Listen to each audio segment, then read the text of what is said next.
Details చూద్దాం. ప్రధాని మోదీ వాళ్ళ సంగారెడ్డి జిల్లాలో పర్యటించనున్నారు. మరి కాసేపట్లో సంగారెడ్డి జిల్లా పటేల్గూడకి చేరుకుంటారు. సంగారెడ్డి జిల్లా వేదికగా 9,021 కోట్లతో చేపట్టనున్న అభివృద్ధి పనులకు ప్రారంభోత్సవాలు, శంకుస్థాపనలు వర్చువల్గా ప్రారంభిస్తారు. సంగారెడ్డిలో 1,409 కోట్ల రూపాయలతో నిర్మించిన NH-161 నాందేడ్ అఖోలా నేషనల్ హైవేని జాతికి అంకితం చేయనున్నారు. అలాగే సంగారెడ్డి క్రాస్ రోడ్ నుంచి మదీనాగూడ వరకు 1,298 కోట్లతో NH-65ను 6 లేన్లుగా విస్తరించే పనులకు ప్రధాని శంకుస్థాపన చేస్తారు. మెదక్ జిల్లాలో 399 కోట్లతో చేపడుతున్న NH-765D మెదక్ ఎల్లారెడ్డి హైవే విస్తరణ, 500 కోట్లతో ఎల్లారెడ్డి రుద్రూర్ విస్తరణ పనులకు శంకుస్థాపన చేయనున్నారు. ఇవన్నీ పటేల్గూడలోనే వర్చువల్గా చేపడతారు. అనంతరం పటాన్ చెరువులోని పటేల్గూడలోని SR ఇన్ఫినిటీలో ఏర్పాటు చేసిన బహిరంగ సభలో పాల్గొంటారు. మోడీ పర్యటన నేపథ్యంలో పోలీసులు కూడా గట్టి బందోబస్తు ఏర్పాటు చేశారు. ఎలాంటి అవాంఛనీయ ఘటనలు చోటు చేసుకోకుండా వేల మందితో పోలీసులు గస్తీ కాస్తున్నారు. ప్రధాని నరేంద్ర మోదీ వాళ్ళ సంగారెడ్డి జిల్లాలో పర్యటించనున్నారు. మరి కాసేపట్లో సంగారెడ్డి జిల్లా పటేల్గూడకు చేరుకుంటారు. సంగారెడ్డి జిల్లా వేదికగా 9,021 కోట్లతో చేపట్టనున్న అభివృద్ధి పనులకు ప్రారంభోత్సవాలు, శంకుస్థాపనలు వర్చువల్గా ప్రారంభిస్తారు. సంగారెడ్డిలో 1,400 కోట్ల రూపాయలతో నిర్మించిన NH-161 నాందేడ్ అఖోలా నేషనల్ హైవేని జాతికి అంకితం చేయనున్నారు. అలాగే సంగారెడ్డి క్రాస్ రోడ్ నుంచి మదీనాగూడ వరకు 1,298 కోట్ల రూపాయలతో NH-65ని 6 లేన్లుగా విస్తరించే పనులకు ప్రధాని శంకుస్థాపన చేయనున్నారు.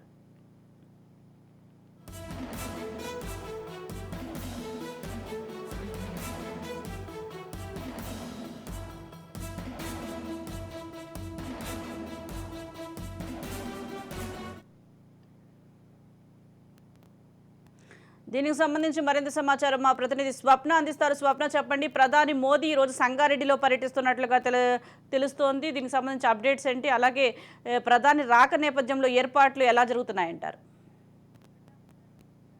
మోదీ 2 రోజుల పర్యటన నేపథ్యంలో నిన్న తమిళనాడు నుంచి రాత్రి రాజ్భవన్ కి చేరుకున్నారు. ఇప్పుడు మరికొద్ది సేపట్లో ఆయన ఉజ్జయిని మహంకాళి టెంపుల్, సికింద్రాబాద్ ఉజ్జయిని మహంకాళి టెంపుల్ కి వస్తున్నారు. అంటే మోదీ వచ్చిన ప్రతిసారి కూడా ఏదైనా ఒక బాగా తెలంగాణ ప్రజలు విశ్వసించేటువంటి అమ్మవారి ఆలయానికి వెళ్ళడం, అంటే ఇక్కడ ఉన్నటువంటి మనము చార్మినార్ దగ్గర ఉన్నటువంటి భాగ్యలక్ష్మి అమ్మవారికి సంబంధించినటువంటి ఆలయంలో పూజలు చేయడం, ఇప్పుడు ఈసారి మహంకాళి అమ్మవారి దగ్గరికి వెళ్ళడం, అంటే హిందుత్వానికి సంబంధించి తెలంగాణ ప్రజలు పూజించేటువంటి భగవంతులు మాకు కూడా అంతే అని చెప్పేసి చెప్పడానికి ఒక సంకేతం. అట్ ద సేమ్ టైం ఎంత ఇంపార్టెన్స్ ఇస్తున్నారు ఇక్కడ కల్చర్ కి, ఇక్కడ ట్రెడిషన్ కి, అండ్ ఇక్కడ పద్ధతులని ఎంత, అంటే మేము దక్షిణాదిని అడాప్ట్ చేసుకుంటున్నాం అని చెప్పేటువంటి ఒక సూచనలు అయితే చేస్తున్నారు. వచ్చినప్పుడల్లా ఇక్కడ ఉన్నటువంటి కీలక వ్యక్తుల్ని కలవడం కానీ, ఈవెన్ అమిత్ షా కానీ, నడ్డా కానీ, దాంతో పాటు ఇలాంటి టెంపుల్స్ విజిట్ చేయడం కానీ చేస్తున్నారు. దానిలో భాగంగా ఉజ్జయిని మహంకాళి టెంపుల్ కి వస్తున్నారు కొద్దిసేపట్లో. అక్కడ దర్శనం పూజ అయిపోయిన తర్వాత నేరుగా 10:20కి బేగంపేట ఎయిర్పోర్ట్ చేరుకుంటారు. బేగంపేట ఎయిర్పోర్ట్ నుంచి ప్రత్యేక హెలికాప్టర్ లో సంగారెడ్డి చేరుకుంటారు. దాదాపు 11 గంటల వరకు పటాన్ చెరువు, అది ఏదైతే ఇప్పుడు ప్రోగ్రామ్ ఏర్పాటు చేస్తారో అక్కడ చేరుకుంటారు. 11 నుంచి 11:30 వరకు అక్కడ కొన్ని అభివృద్ధి కార్యక్రమాలు ఉన్నాయి. సంగారెడ్డికి సంబంధించినటువంటి అభివృద్ధి కార్యక్రమాలు, వాటన్నిటికి కూడా ఫౌండేషన్ స్టోన్స్ వేయబోతున్నారు. కొన్ని ప్రాజెక్టులకి ఆయన పచ్చ జెండా ఊపబోతున్నారు. దాని తర్వాత 11:45 నుంచి 12:15 వరకు కూడా పబ్లిక్ మీటింగ్ ఉంది సంగారెడ్డిలో. ఈ మీటింగ్ చాలా క్రూషియల్ గా మనం చెప్పుకోవచ్చు. ఎందుకంటే ఎక్కువగా రాజకీయాల మీద ఫోకస్ చేసేటువంటి అవకాశం మనకి కనిపిస్తుంది. నిన్న మాట్లాడిన దాంట్లో కూడా మీరు నేను ఒక్కటే, అంటే మీరు నా కుటుంబం, మొత్తం భారతదేశం అంతా మోదీ కుటుంబం, మీరంతా నా కుటుంబ భాగస్వాములే.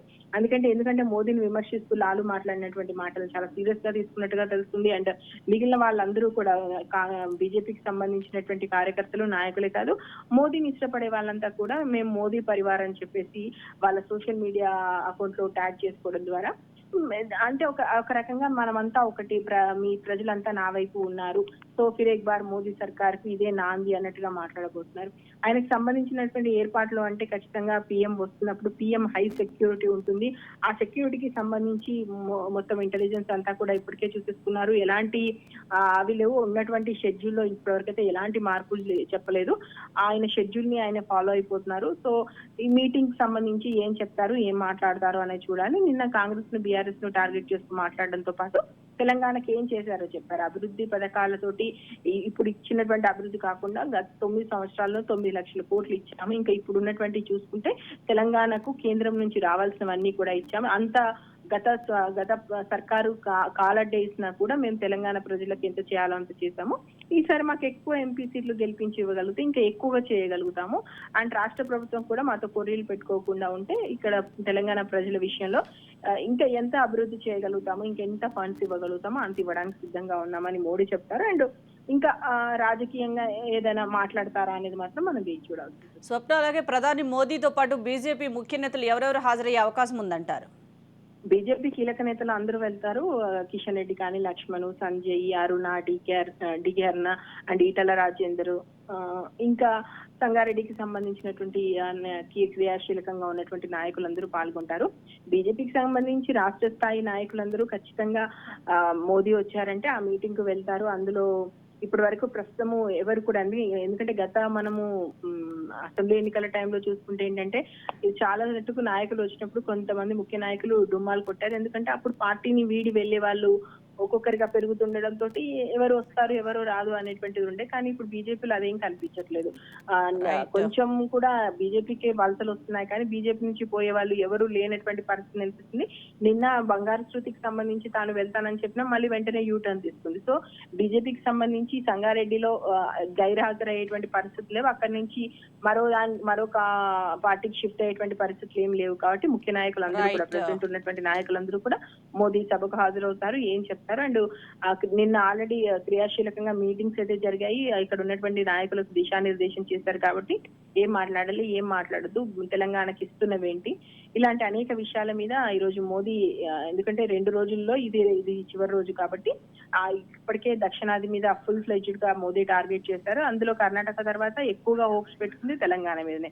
తెలంగాణలో 10 సాధించగలిగితే అది పెద్ద అచీవ్మెంట్ గా బీజేపీ భావిస్తుంది. అది సాధించేటువంటి అవకాశాలు ఎక్కువగా ఉన్నాయి. ఇప్పుడు 9 స్థానాలతో పాటు మిగిలిన స్థానాల్లో బీఆర్ఎస్ కి సంబంధించినటువంటి అభ్యర్థులు ఎంతమంది స్ట్రాంగ్ అభ్యర్థులు వస్తే వాళ్ళని తీసుకునేటువంటి ఆలోచనలో ఉన్నారు. కాబట్టి ఈ గురించి కూడా ఇంటర్నల్ గా చర్చలు అయితే ఆల్రెడీ జరుగుతున్నాయి. 3 రోజుల తర్వాత సెంట్రల్ కమిటీ మీటింగ్ కూడా ఉంది. సో మేబీ మిగిలిన పెండింగ్ అభ్యర్థుల్ని కూడా ఆ రోజు లిస్టు ప్రకటించే అవకాశం ఉంది. కాబట్టి ఇంటర్నల్ మీటింగ్స్ తో పాటు ఈ బహిరంగ సభలో మోదీ ఏం మాట్లాడతారు అనే దాని మీద కేవలము బీజేపీకి సంబంధించిన శ్రేణులే కాదు, ఇక్కడ తెలంగాణ వ్యాప్తంగా ఉన్నటువంటి బీఆర్ఎస్, ఇటు కాంగ్రెస్. రైట్, థ్యాంక్ యూ స్వప్న.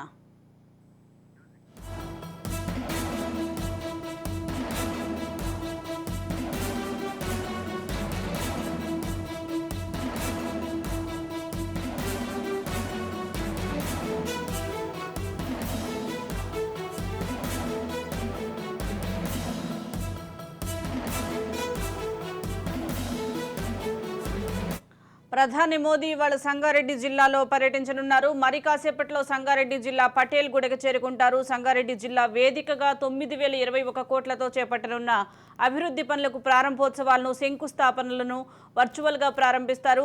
సంగారెడ్డిలో 1,409 కోట్లతో నిర్మించిన NH-161 నాందేడ్ అకోలా నేషనల్ హైవేని జాతికి అంకితం చేయనున్నారు. అలాగే సంగారెడ్డి క్రాస్ రోడ్ నుంచి మదీనాగూడ వరకు 1,298 కోట్ల రూపాయలతో NH-65ని 6 లేన్లుగా విస్తరించే పనులకు ప్రధాని శంకుస్థాపన చేస్తారు.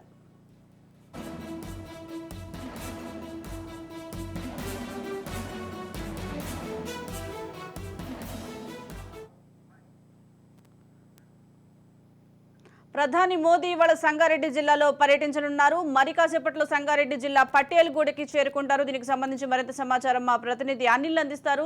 అనిల్, చెప్పండి, ప్రధాని మోదీ ఎంతసేపట్లో సంగారెడ్డి చేరుకునే అవకాశం ఉందంటారు? ప్రధాని రాక నేపథ్యంలో అక్కడ భద్రతా ఏర్పాట్లు కానీ, సభ వద్ద కానీ ఏర్పాట్లు ఎలా జరుగుతున్నాయంటారు? అనిత, సభ వేదికకు మోడీ చేరుకోనున్నాడు. 10-15 నిమిషాలకు బేగంపేట నుంచి బయలుదేరి 10:40 నిమిషాలకు పటేల్ కూడా చేరుకోనున్నాడు. మెదక్ పార్లమెంటు నియోజకవర్గంలోని పార్లమెంట్ నియోజకవర్గం సభ ఏర్పాట్లు భారీగా చేస్తున్నారు. పటేల్గూడలో దాదాపు 20-30 వేల మంది పట్టేటట్టు సభ ఏర్పాట్లు చేశారు. ఇక్కడ పోలీస్ బందోబస్తు భారీగా ఏర్పాట్లు చేశారు. సభ వేదికగా దాదాపు 2,000 పైచీలకు పోలీసులతోని బందోబస్తు ఏర్పాటు చేయడం జరిగింది. ఇక్కడ 10:40కు చేరుకోగానే NH 161 హైవేని జాతికి అంకితం చేయనున్నారు. అదేవిధంగా మొత్తం 9,020 కోట్ల రూపాయల అభివృద్ధి పనులను మ్యాక్చువల్ గా ప్రధాని ప్రారంభోత్సవం చేయనున్నాడు. సంగారెడ్డి నుంచి 1,409 కోట్లతో నిర్మించనున్న NH 165 నాందేడ్ అకోలా నేషనల్ హైవేను జాతికి అంకితం చేయనున్న ప్రధాని. అదేవిధంగా సంగారెడ్డి నుంచి మధ్యనగూడ వరకు 1,291 కోట్ల రూపాయలతోని NH 65 6 లైన్లను విస్తరించే పనులు శంకుస్థాపన చేయడం. అదేవిధంగా మెదక్ జిల్లాలోని 399 కోట్లతో చేపడిన NH 765 మెదక్ ఎల్లారెడ్డి హైవే విస్తరణ 500 కోట్లతో ఎల్లారెడ్డి 6 విస్తరణ పనులు చేయనున్న ప్రధాని మోడీ. అదేవిధంగా ఇక్కడ బీజేపీ కార్యకర్తలు భారీ సంఖ్యలో మోహరిస్తున్నారు. బాగా బహిరంగ భారీ ఎత్తున ర్యాలీగా వస్తున్నారు ఇక్కడికి. అదేవిధంగా పోలీసులు బందోబస్తు ఏర్పాట్లు భారీగానే చేయడం జరిగింది. అదేవిధంగా మొత్తం ఈ సభా ప్రాంగణంలో పోలీసులు విస్తృత తనిఖీలు చేసి అణువు గాలిస్తున్నారు. అదేవిధంగా ఇక్కడ వచ్చే ప్రతి ఒక్కరికి భద్రత పరంగా తనిఖీలు చేసే అక్కడికి పంపించడం జరుగుతుంది.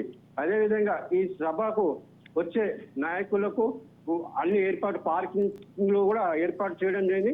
ఇక్కడ హైదరాబాద్ వచ్చే వాళ్ళకు కృష్ణారెడ్డిపేటలో పార్కింగ్ ఏర్పాట్లు చేశారు. అక్కడ సంగారెడ్డి నుంచి వచ్చే వాళ్ళు ముత్తంగి దగ్గర పార్కింగ్ ఏర్పాట్లు చేయడం జరిగింది. అక్కడ మెదక్ నుంచి వచ్చేటు ఇంద్రేశం దగ్గర అక్కడ పార్కింగ్ ఏర్పాట్లు బాగానే చేశారు. మొత్తం మీద ఓవరాల్ గా ఈ సభలో విజయ సంకల్ప యాత్ర భారీ ఎత్తున ఎలక్షన్ షెడ్యూల్ విడుదల అయ్యేది ఉంది కాబట్టి దాని ముందుగా భారీ సభ ఏర్పాటు చేయడం కాక జన సమీకరణను కూడా బాగా చేస్తున్నారు. Thank you Anil. అనిత.